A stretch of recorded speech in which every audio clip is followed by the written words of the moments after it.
Welcome to another episode of Let's Talk Shop. This is a podcast for product businesses where I speak to both retail buyers and brand owners about what it's really like to start and grow a retail business. My name is Therese and I'm on a mission to help you build and scale a profitable product business through wholesale. Today I am joined by Bryony Taylor Edwards. Bryony is the head of marketing and home and gift and interiors buyers at Yarnton Home and Garden. And in her spare time, she also consults on brand marketing and buying strategy. Over the course of her 5 years at Yarnton, the home and garden and gift store has grown to include a huge toy shop, a new clothing area, stocking women's, men's, children's clothing and apparel, and a large home and gift and stationery area. And before doing that, Bryony had never done a days of buying in her background, I suppose, as it was in her background was in marketing and brand building. So she learned on the job and loved every moment. And I'm sure we'll get more into that. Yarnton Home and Garden have won the Greats Awards, Best Garden Centre Gift Retailer Award, and other high points have included working with local and small suppliers using her marketing and branding knowledge to promote the many small businesses doing things well. So we got to know each other ages ago on Instagram a little bit. We're connected over there, and I wanted to invite you to the podcast ever since, but it took a rather long break. So I'm very happy to have you here today. Welcome. Thank you. So having done buying before, how come you ended up starting? Well, when I got to Yarnton, they didn't have a gift department, and I felt that was a big category missing. So my boss said to me, well, go and buy for gift. We don't have the budget for a gift buyer, so just go for it. And I also wanted to market a more sort of diversified product base. So that's why I started doing it. So it came from a marketing. I guess you needed stuff to talk about. Yeah, absolutely. I wanted to attract a wider demographic to the centre, and we obviously did very well in plants, but in order to bring sort of different family members in and the whole family in, we needed different products. So that's why I began. And what was the first sort of few brands that you brought in? Like, what were you looking for? What are they still there today? Well, a lot of them are, and some of them we've moved on from. But the first thing really was just that pickup gift. So it was the till point gifts of sort of hand creams, nice notepads, soaps. They sort of really easy to buy gifts at till point. But since then, we've evolved and we've got, it started with just 2 tables and now we've got an entire department. That's amazing. And do you love it? Yeah, I do. I love the buying side. Obviously, it was very different from the marketing side. But with the kind of marketing intuition, I obviously knew that demographic inside out and back to front. So it felt quite natural to buy for them somehow. And it's meant that we've kept those 2 departments really close. So I go out and source and I talk to the product owners about their stories and about their inception stories and their products. And then I'm able to buy that and then market that straight away because I have that really good understanding of who they are and why they're doing what they do. That's amazing. And what do you look for in products now? Now when you can buy a bit wider, I suppose, what makes a good product stand out to you? It's a real combination of things. So it's got to stand out on the shelf. And garden centres and our department in particular is very, very big. So things can get lost quite easily. So it's got to have really amazing packaging. And then the packaging has to have the right information on it, especially if it's a product like a hand cream or something. It's got to have all the right information. I look for something that's a bit quirky and different. And I love to talk to brand owners about the story, so why they began. But sustainability has always been massive on my agenda as well. So what are the sustainability credentials? What's the production? How is it made? Where's it made? Are all questions I would ask. It's so interesting because, like normally, like a gift shop, it's more like products are fighting for space but in a garden center, to stand out, you have to almost take up a bit of space. How do you make sure that products do stand out in such a big place, you know? Yeah, it is really hard. It's not like a tiny seaside boutique. Yeah. It is a big space and with lots and lots of categories. So we have to buy in volume because the more you have, obviously, the more that will catch the eye. And that's why I'm really looking for products that are eye-catching from a distance, because our spaces are quite big. So you want to bring people in different directions with the products. But yeah, we do POS, so we do signs to tell people about the brand stories and what they're all about. But I think customer service training is the main thing. So making sure our staff are fully briefed on all the products we stock, why we stock them, why we chose them. And do you ever ask the brands to get involved in that if they're local? Yeah, all the time, even if they're not. So lots of our brands have come down and done staff training. We also host big events and we get them all involved. So on the 12th of October, we've got an amazing fashion event because we're launching our new fashion department. And it's really exciting. And we've got all the brands coming and representing their brands, talking to customers. But also that's a key time for staff to really listen in and get training as well. Yeah. Do you think it helps?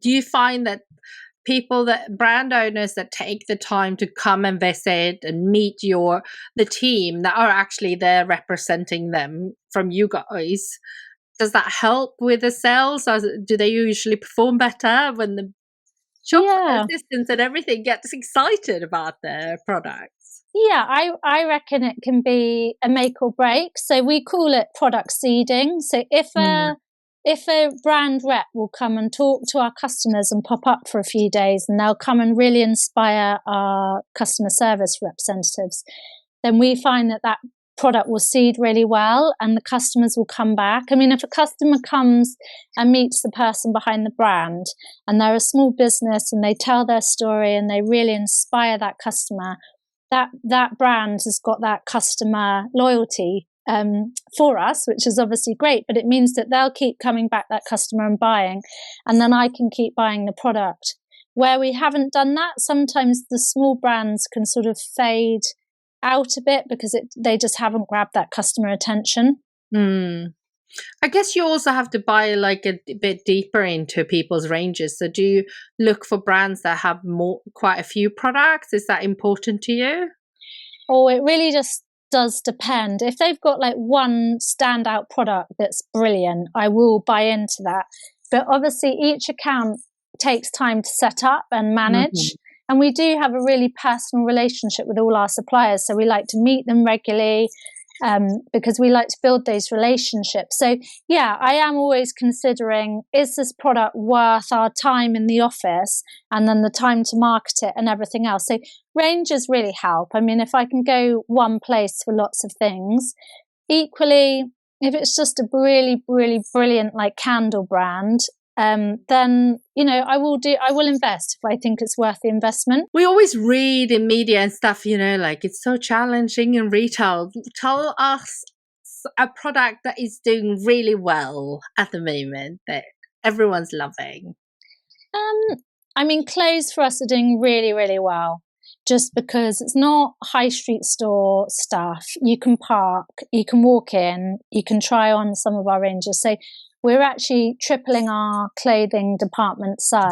Wow. Yeah, which is the launch. So that's on the 12th of October. Where are you getting all this space from? Like, is there less plants in the garden centre?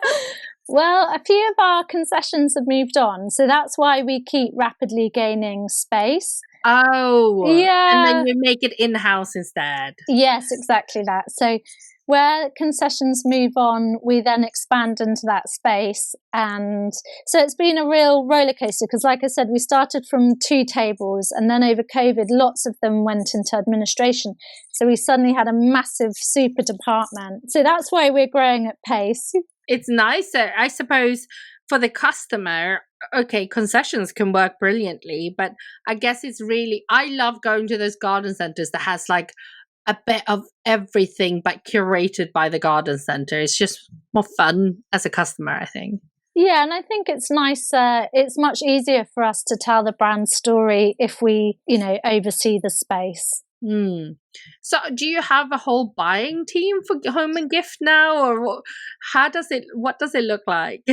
Well, it's still limited, but we do well with a really small team. So it's myself, and then I have a lady who works with me called Emma, who I call HQ, and she keeps everything going on the systems, and she has an assistant. So it's the three of us at the moment on the home and gift side, and then there's two others over on the plants and the garden furniture side.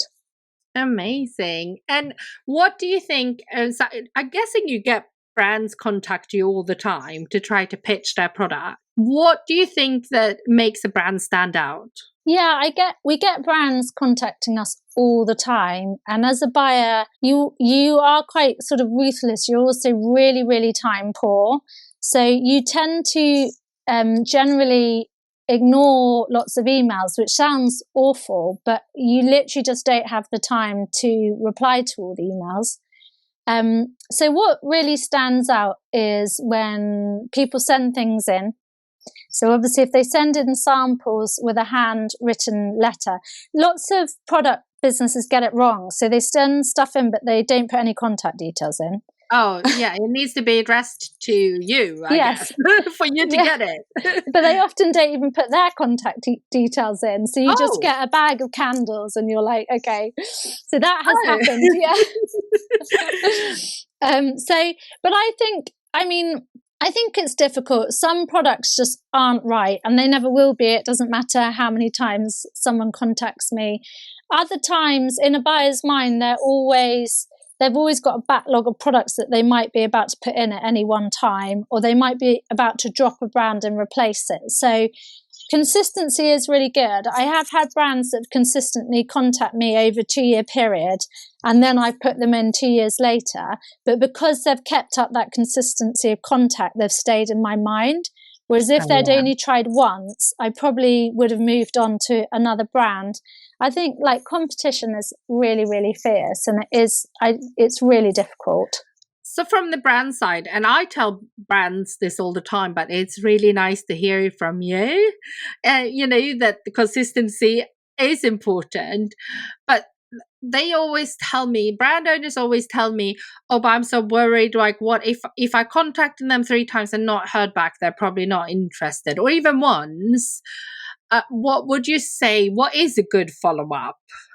I would say contact a buyer once a quarter. And if you want a response, ask for it. So if you really want a response, if someone says to me, please, can you let me know either way so that I can stop, hassling you. Yeah. And I know it's not a product I'm ever going to stock. I will be honest and get back to them and say, it's not for me. So, but equally, there are brands that just keep going and they are successful with that strategy. You're not annoying a buyer. Like, they're not thinking poorly of you because you keep contacting them. They are just logging you in their mind to maybe look at another time. So you would have a stack of brochures and catalogues for maybes, definites, and then you'd shuffle some over. And the same with products. So it's not annoying. I'd say just consistent contact is key. Like, I have one account now, the one I was talking about, who tried for 2 years. She's very consistent. She sent me samples every quarter and a handwritten note, and that she was ready anytime I was. And now she is getting a lot of spend from me. She's like a key account, and it paid off. Like, that strategy is now massively paid off. Yeah. And I think you can do it in a really lovely way, because what I say is you're helping the buyer, even if they can't buy from you right there and then. One day it might be the right time. Yeah. So really you help, because you can't keep every top of every brand that you possibly have come across that you think, oh, maybe that can work in the future. It's impossible, no? Yeah, absolutely. So I think perseverance is key. And doing things like, if you can, follow that buyer on social media, LinkedIn, touch base. And again, if you really just want to know, just say, look, would you be kind enough to let me know? And, on the whole, we will. It really is just a time thing. It's never personal. Yeah.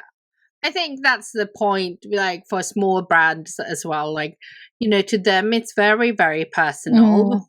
So everything can feel personal. Sure. And it can be scary. Yeah, it's really scary. It's really scary. And it's hard as a small brand to have that detachment like a bigger supplier would. It is hard, but it isn't personal, is all I'd say to small brands. It really, really isn't. And in an email pitch, what is something people can put to make it, you go, oh?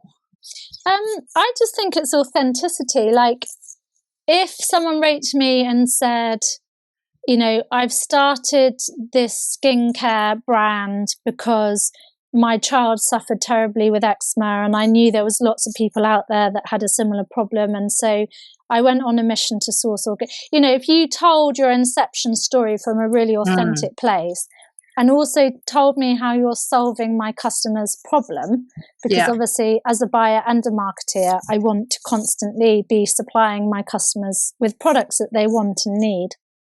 I think that would sort of grab my attention. I think just anything that's authentic and nothing too salesy. If it's salesy, it just doesn't resonate. It's like a glossy advert. It just doesn't pick up any traction with me. I guess as a marketeer, you probably like stories. Yeah, true. True. In terms of that, then, because obviously marketing is probably a really useful background to have for this role. What kind of brands were you marketing before? Was it a big sidestep to go into this role? Like, what did you do before? So before, I worked in London originally, actually, as a lobbyist, and then different. I've had a few career chops and changes, but when I moved to Oxfordshire, I worked at Burford Garden Company, which is a beautiful, beautiful and brilliant garden centre, sort of in the Cotswolds. And then I was headhunted to go and work at Yarnton to do the transition, because it was in a bit of a sorry state when I arrived. So that's what I did. And then I've also do the brand consultancy for service and product businesses on the side. So just helping them with their brand marketing strategy, basically. That's amazing. I can't believe you have time for all of that. Yes, it's a juggle. But I love it. So it works. I guess it means that you get to keep your foot in like marketing more as well, which is nice. Yeah, I think it gives you that 360 viewpoint. So when I'm working with small businesses, I really understand their pain points. And then when I'm in a role as a buyer, I know sort of what it's like on that side as well. So you get this nice sort of 360 awareness of all of it. And I think, the consultancy is definitely like quite a happy place of mine, because you feel like you're giving back a bit. That is great. And in terms of future plans, what are you looking for this autumn? Because we're coming into peak buying season. Maybe you've already done some of it. Where are you at with it? Well, we're going to Paris to Maison next week, and we'll do Top Drawer, and we'll obviously do Autumn Fair. And I suppose I am looking for bright products, so colourful products for Christmas. What am I looking for? Probably stationery is going to be a big one for me. And then any themes for your, any particular colours? I love stationery. Probably just bright and beautiful. I mean, we do well with Vent for Change, and we also have If stationery. So I'm probably looking for more decorative stationery, because they're sort of plainer ranges. And then we're expanding our cookshop as well. So sort of cookshop type gifts and food hall gifts as well. Food's massive for us at Christmas, so we'll definitely be looking for food gift. Do you also do boozy gifts? Yeah, we do boozy gifts, yeah. Because I feel like a garden centre always have good food, and boozy gifts is fun. yeah, we try and do lots. So we've got a gift for all the family for sure. And we've just expanded our toy department as well.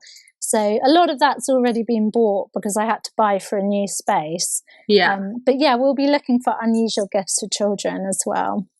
Amazing. And do you like going to trade shows? Is that what you do? Do you find that easier than trying to look in emails? What do you prefer? I love going to trade shows. I do a lot of my orders there. So whilst I do pick up new suppliers, I also use it to get a bulk of orders done. I like to just get in the zone and get my head down in trade shows. I also use Instagram loads to source product, and emails. Yeah, I will click on links and have a quick look, but that website really has to grab my attention. So yeah. I find that the websites sometimes don't tell the story as well as some people do on Instagram or at the show. Yeah, absolutely. So Cotton Claret, the small businesses that really bring their brands to life on Instagram, it does help a buyer buyers are also human. So you've got to use those emotion marketing tactics on the buyers as well. Yeah. You want your buyer rooting for you, don't you? Yeah, for sure. I mean, that means that they will sell it better in general too. So yeah. So bright and colourful stationery. When do you buy? Do you also buy Christmas decorations and things like that? Yeah, we do, but that gets bought in January, straight after Christmas. Done, isn't it? Yeah, all done. I was saying that to someone yesterday in a call, and they were like, "What, in January?" And I was like, "Yes, in January." Yeah, and I think the more sophisticated we get as a team, the earlier we buy, because we're getting more organised and we're on it more. So yeah, we try and get the bulk of our buys done, especially clothes as well. It's a year in advance.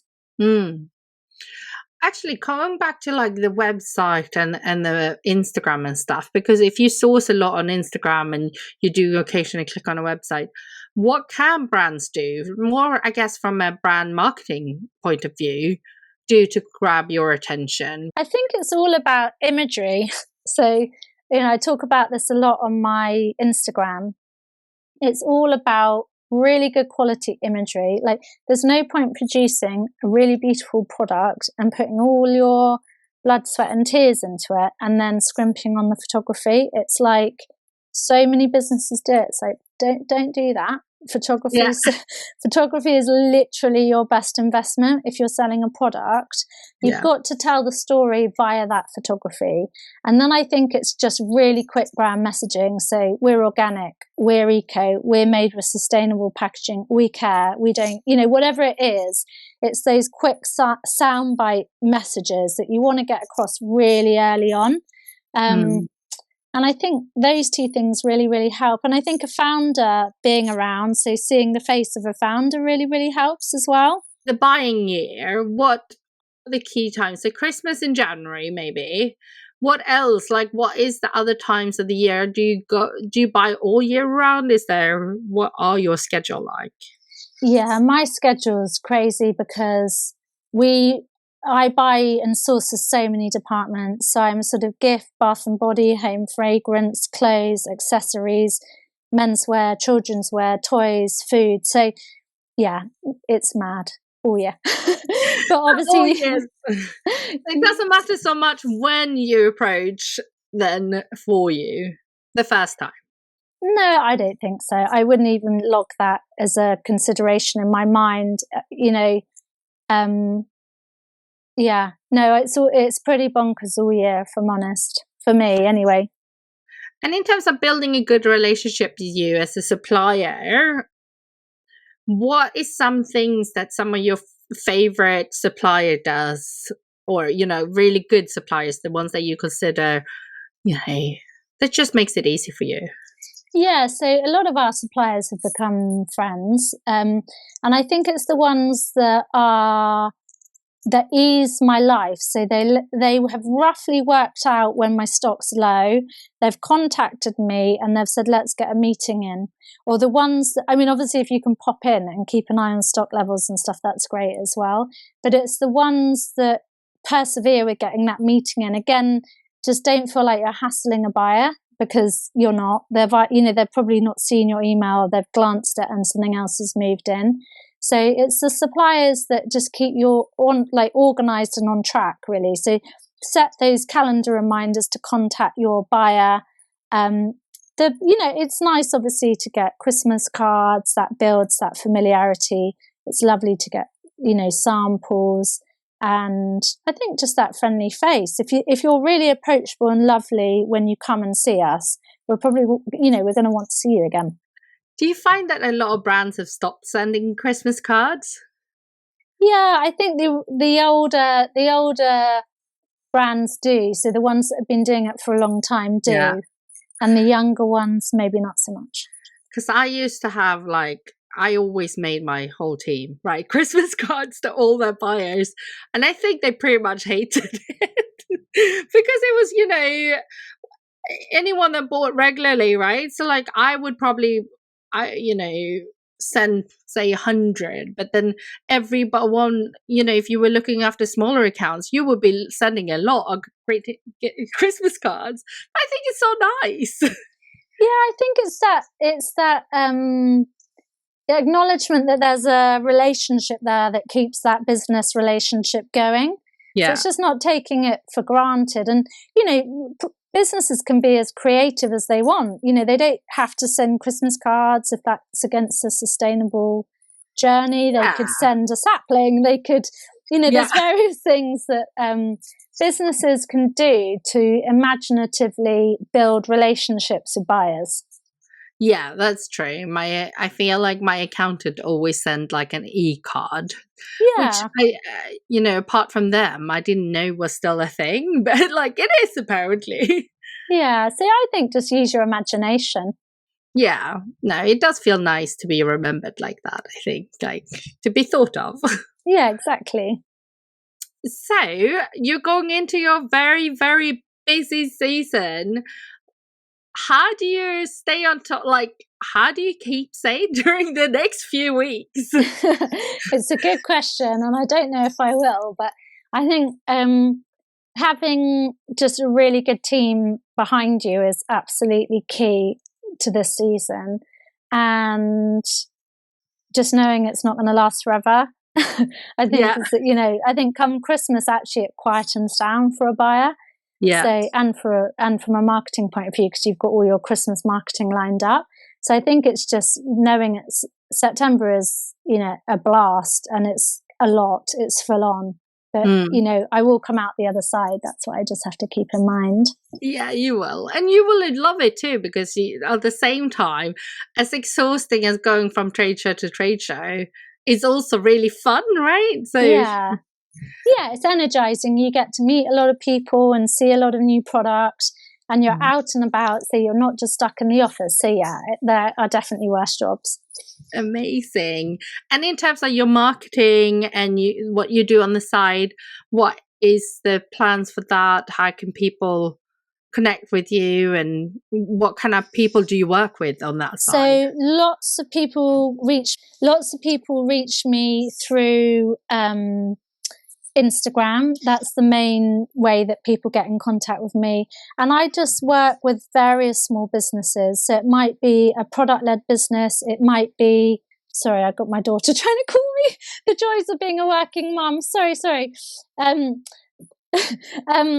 So sorry. Lots of people contact me on Instagram on the marketing side, and I offer one-to-one consultancy. So I do a brand audit on their brand and have a look at what they're up to and how I feel it's working and what's not working, and then I go through that with them, and then I work with them one-to-one to help them design a brand strategy, reconnect with who they are and what they're doing and why. And I share a lot of free marketing and branding tips on my Instagram as well. I think that's amazing. And if you want to grow your wholesale, what better combination than getting brand advice and marketing advice, plus getting to work one-to-one with an actual buyer. Yeah, I do work. Thank you so much, Bryony, for taking the time to come on the podcast. It's lovely to talk to you. And thank you everyone who's listening. I hope you're enjoying the season. Feel free to share where you're tuning in over on Instagram and tagging us. And if you're watching on YouTube, give us, I think it's a thumbs up or a comment. Tell us who you are, if you have a business and what you do. And then the podcast will be back next Monday with another episode. So I hope you tune in then. Thank you so much.